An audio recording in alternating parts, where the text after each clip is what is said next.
Good morning, caregivers. It's Monday morning. Ugh.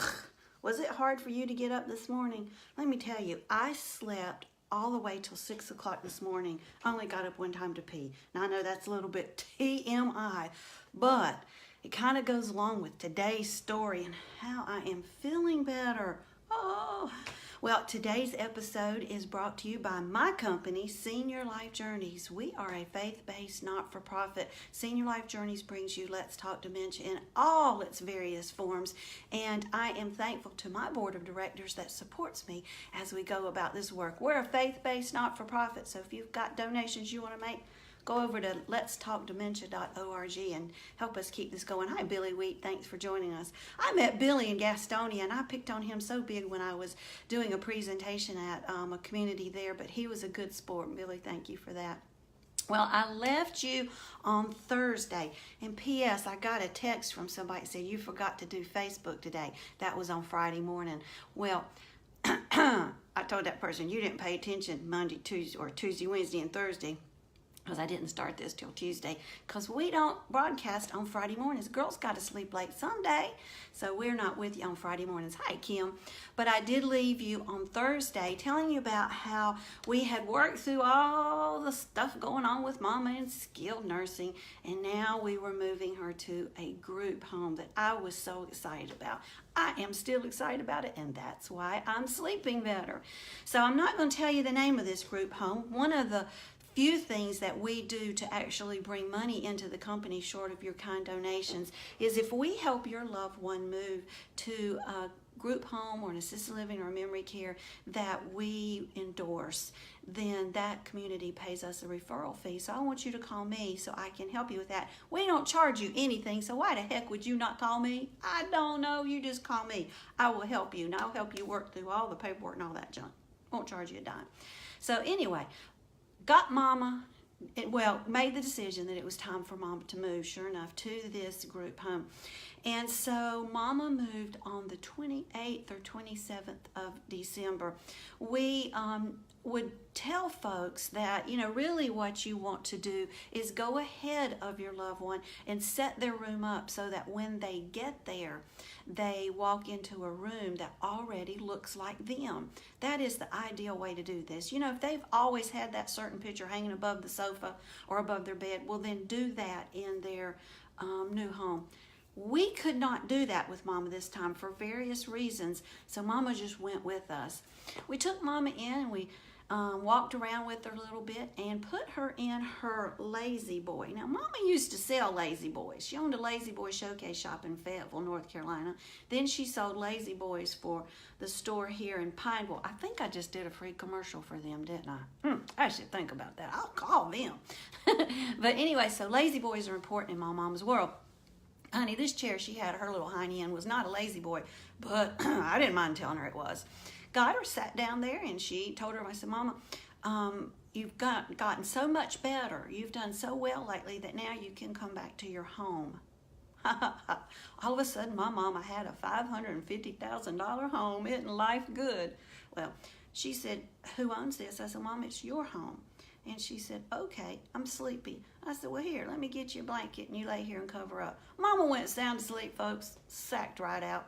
My sister sat beside her, and my other sister and I and my husband, and we got busy in there setting Mama's room up.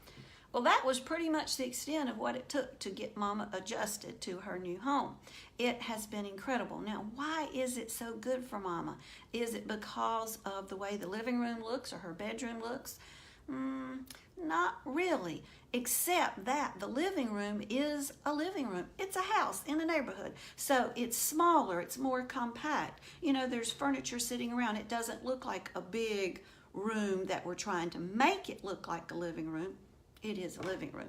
Now, there's nothing wrong with the way that assisted livings are set up. They're great, and some of them are just absolutely gorgeous. I'm going to tell you, there's some I go that I think, I don't know who decorated for you, but they can come work for me. There's some I go to that I think, this is decorated in early Goodwill, early Salvation Army.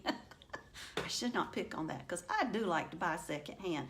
But anyway, you know what I'm saying. Some people just got the knack for it.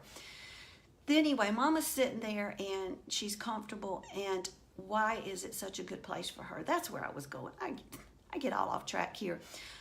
The reason that this group home is so wonderful for my mama, excuse me, is the care. They provide the most wonderful, almost one-on-one care. It's truly not one-on-one. When that house is full, there are 6 residents in that house. Okay, I am still so very happy thinking that there are 6 residents and there will be 2 employees at that point. That's 1 employee taking care of 3 people. I even think I could do that, you know. And they are kind. Their pace is slower. And I understand, and you do too, that when you've got 36, 40 some folks with dementia, that there's only a few caregivers working to take care of, you've got to be quick. You got to do things fast. Bibbity bobbity boo, you got to get it done. Well, that's not what's happening at this group home. They per caregiver got 2 or 3 people that they're taking care of. They can be slow, and they can allow your loved one, my mama, to be slow, because my mama is slow, let me tell you. I mean, take a nap while she's getting up out of the chair. I take a nap while she's getting out of the chair. Just slow, and that's the way life is. But that's okay. They're calm, and they just go along with her. And it's wonderful. So now we got to get Mama so that she will stay in her home and not want to get out of the chair, so she can stay in her home. Well, how are we going to do that there? Why is it going to be different there than it was in her skilled nursing? So this was my talk to them. I said, I don't know what we're going to do about this, but I really don't want Mama in the wheelchair. I will bring the wheelchair in case Mama has a bad day and needs it, but I really want Mama walking. What do you guys think about that? And they're like, we'll get her up and move her around. She can walk. And if we walk with her, maybe that will squelch, is that the word? Squelch? Well, whatever, cause her to not want to get up. This is what I have been saying all along. Let's give it a try. So I bought her that really good walker I told you about. And probably on Thursday or one day coming up, I'm going to show you that walker. I got to go to her group home to do it. But got her this new walker, and it is up. The handles are up at her height. So many walkers, folks, the handles are down low, and when we walk, we're all bent over. If you're bent over when you're walking and you do start to tumble, which way you going to go? You're going to go that way, let me tell you. Her walker, the handles are up here. Her shoulders are back. I tell her she's never going to get a man if she don't stick her boobies out.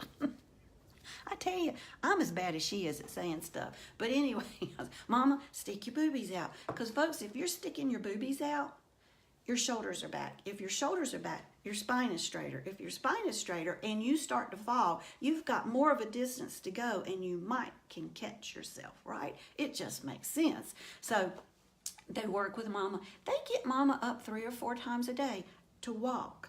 She's not pushed around. She's not told, Vera, sit down, Vera, sit down, Vera, sit down every second. And sometimes she's just going to be shifting her butt in the chair anyway.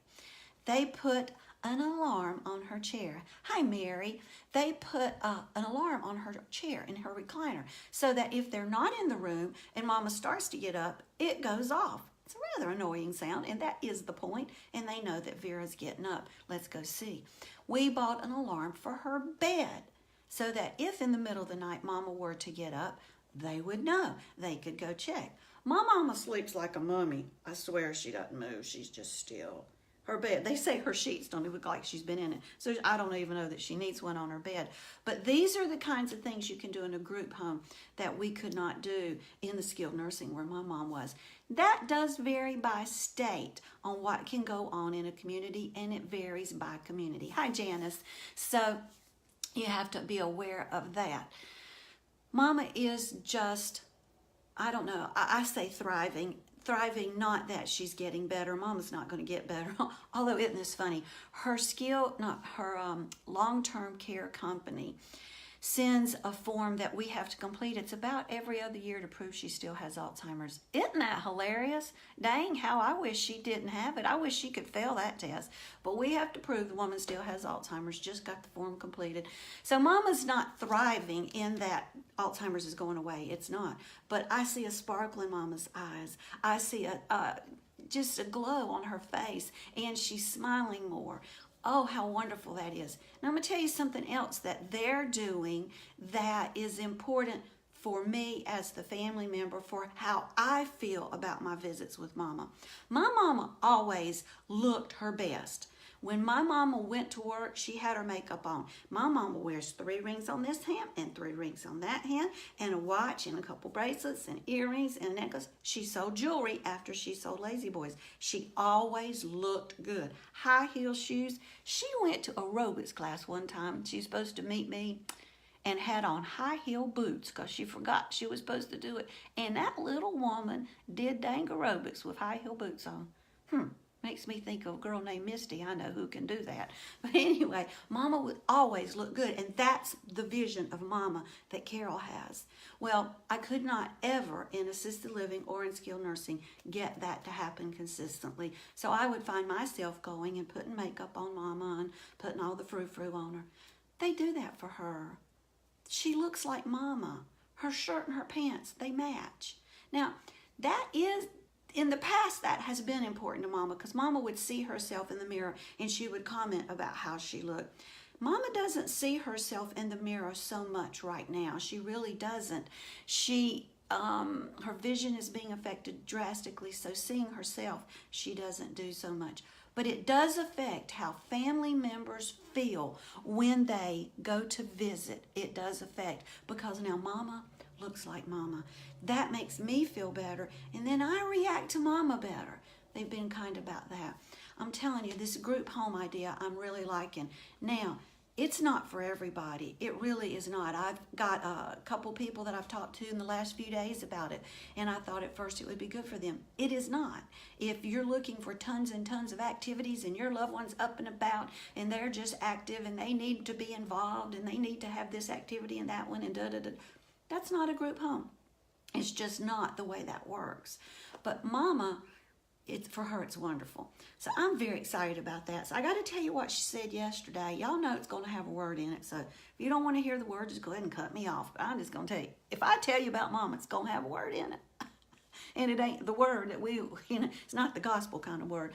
But yesterday, I take lunch every Sunday for the residents. I cook there, or else I cook it and take it and heat it, but I was cooking there, and the caregiver was getting the silverware out, and she'd put it up on the bar, and she had the plates and the silverware and the napkins that she was working because we fix the plates and serve the residents at the table, and the silverware made a little bit of noise. Well, Mama did not appreciate that at all. She said something like, "Y'all are making too much noise, and every one of you can kiss my beep." Okay, I'll beep it instead of say it. I'm like, "Mama, are you in a mood this morning?" She said, "It's just too much noise." Well, honey, it was the only noise that had been going on since we got there, and it was the silverware hitting on the thing. She is a trip. So then I had her out walking in the house. We were walking around the living room making laps after we ate.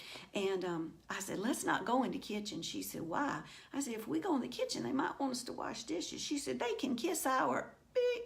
Yep, that was my Mama. Hi, Travis. So Mama was in the mood of that one particular word yesterday. It was coming out a lot, but I just laughed at her. And you know what happened when I laughed at Mama? Mama laughed at herself. If Mama's laughing, what's that doing for her? It's making her feel good, and that's what I want. I want all of life to be about making Mama feel good. I tell everybody my Mama lives on the teacup ride at Disney World. It's a world of laughter, a world of cheer. That's what I want for Mama. I know that's what you want for your loved ones too.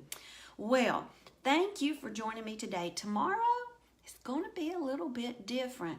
Well, tomorrow's going to be different if my new little tripod thingy comes. It's supposed to come today. But this week, we're going to talk about Rob Lowe. And this week, we're going to talk about bird's eye frozen dinner. Oh, my goodness. You don't know how happy that makes me. Thank you to my little sister for telling me about it. We're going to talk about that and why you need to know. You do need to know this, people. I'm always going to tell you stuff you need to know. We're going to talk about lots of other things. I was laying in bed last night and thought, ooh, I should talk about this. Hi, Danette. I should talk about this on one of my broadcasts. I got no daggone idea what it was, but it was a good one. But anyway, so thank you for joining me. I'll be back tomorrow morning, 8:15. I will put on a different scarf or maybe some other jewelry. I try to look good for you. It's too much work. Doing podcasts are easier because nobody can see me and I have my pajamas on, but that doesn't work with you guys. Thanks for joining me. Check us out on, YouTube. Check us out at letstalkdementia.org. Check us out on iTunes. We have our podcast there, all called Let's Talk Dementia. Let's see, the book. Oh, here it is. Let's Talk Dementia. This week, I will have the pleasure of speaking at Winthrop University to the Sociology of Aging class. Thank you to their Professor Lee Miller for inviting me. And looking forward to seeing some of you folks at Gaston Hospice on Friday. So if you're looking for a speaker, let me know. I promise to make you giggle a little bit. Have a great day. Happy caregiving on this cold, cold Monday morning. Blessings and smiles. Bye-bye.